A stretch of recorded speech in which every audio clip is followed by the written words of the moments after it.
அஸ்ஸலாமு அலைக்கும் வரஹ்மத்துல்லாஹி வபரகாத்துஹு. பிஸ்மில்லாஹிர் ரஹ்மானிர் ரஹீம். அன்பானவர்களே, இன்றிலிருந்து அன்னை ஃபாத்திமா ரலியல்லாஹு அன்ஹா அவர்களின் வரலாற்று சுவடுகளை நாம் பார்ப்போம். இன்ஷா அல்லாஹ் ஒவ்வொரு வீடியோவாக வெளியிடப்படும். இறை தூதர் ஸல்லல்லாஹு அலைஹி வஸல்லம் அவர்கள் தனது மகள் ஃபாத்திமா ரலியல்லாஹு அன்ஹா அவர்களிடம் கேட்டார்கள், நீங்கள் சுவனத்து பெண்களின் தலைவியாக இருக்க விரும்புகிறீர்களா என்று.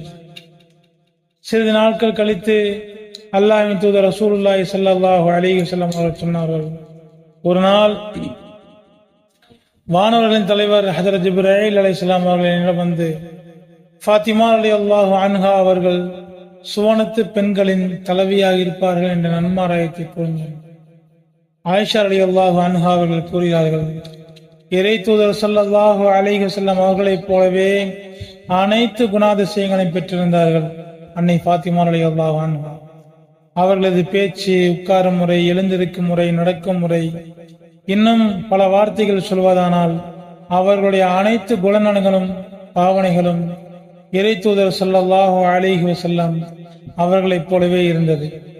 இறை தூதர் ஸல்லல்லாஹு அலைஹி வஸல்லம் அவர்களின் இளைய மகள், பாசத்திற்குரிய பிரியத்திற்குரிய மகளாக அன்னை ஃபாத்திமா ரலியல்லாஹு அன்ஹா அவர்கள் திகழ்ந்தார்கள். ஃபாத்திமா ரலியல்லாஹு அன்ஹா அபு தாலிபின் மகனாரான அலி ரலியல்லாஹு அன்ஹா அவர்களை மணமுடித்துக் கொண்டார்கள். அதன் மூலம் வேற தியாகிகளான ஹசன் ரலியல்லாஹு அன்ஹு, ஹுசைன் ரலியல்லாஹு அன்ஹு ஆகியோரின் தாயார் என்ற சிறப்பையும் பெற்றார்கள். இறை தூதர் ஸல்லல்லாஹு அலைஹி வஸல்லம் அவர்களுக்கு நபித்துவம் கிடைத்த சில ஆண்டுகளுக்கு முன்புதான் ஃபாத்திமா ரலியல்லாஹு அன்ஹா அவர்கள் பிறந்தார்கள்.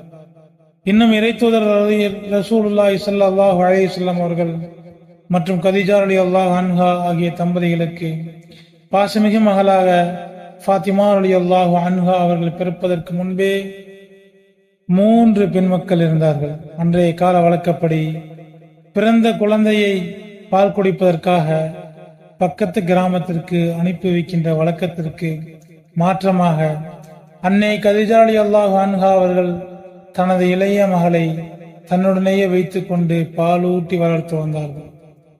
கடைசி மகளை பாசத்தோடு வளர்ப்பதிலும் மிகவும் அக்கறை காட்டிய அன்னை அவர்கள் பிறரிடம் தனது மகளை வளர்ப்பதற்காக விடுவதை ஏற்றுக்கொள்ளவே இல்லை.